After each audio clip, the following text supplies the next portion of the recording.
ഇരുപതാം ദിവസം ദാവീദിൻ്റെ താക്കോൽ. ഇന്നത്തെ നമ്മുടെ ആൻറ്റിഫൺ ഇങ്ങനെ പറയുന്നു: ഓ ദാവീദിൻ്റെ താക്കോൽ, ഇസ്രായേൽ ഗൃഹത്തിൻ്റെ ചെങ്കോൽ, നീ തുറക്കുന്നത് ആരും അടയ്ക്കുകയില്ല, നീ അടയ്ക്കുന്നത് ആരും തുറക്കുകയില്ല.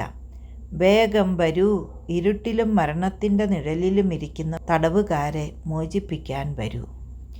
ഈ വാക്കുകൾ മനസ്സിലാക്കാൻ നമ്മൾ വെളിപാടിൻ്റെ പുസ്തകം 3-ാം അധ്യായത്തിലേക്ക് പോയാൽ അവിടെ ഇങ്ങനെ പറയുന്നു: സത്യവാനും ദാവീദിൻ്റെ താക്കോൽ കൈവശമുള്ളവനും മറ്റാർക്കും അടയ്ക്കാൻ കഴിയാത്ത വണ്ണം തുറക്കുന്നവനും മറ്റാർക്കും തുറക്കാൻ കഴിയാത്ത വിധം അടയ്ക്കുന്നവനും ആയവൻ പറയുന്നു, നിന്റെ പ്രവൃത്തികൾ ഞാൻ അറിയുന്നു.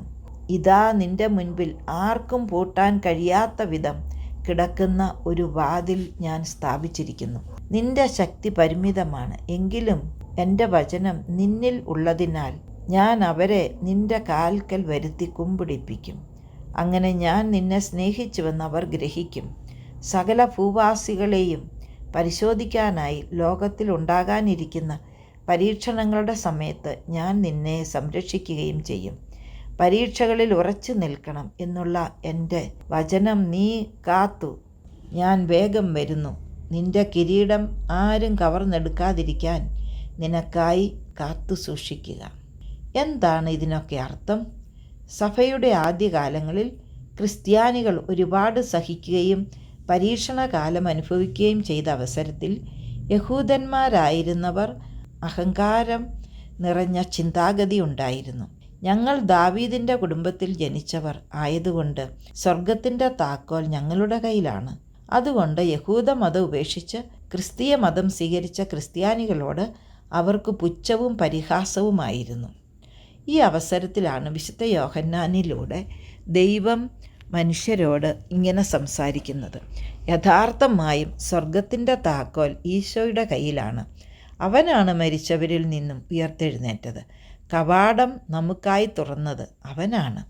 ഈ കവാടം തുറക്കാനും അടയ്ക്കാനും ഇന്ന് ആർക്കാണ് അധികാരം? ഈശോ സ്വർഗത്തിലേക്ക് പോകുന്നതിന് മുമ്പ് തന്നെ തൻ്റെ അപ്പസ്തോലന്മാർക്ക് ഈ അധികാരം കൊടുത്തിരുന്നു.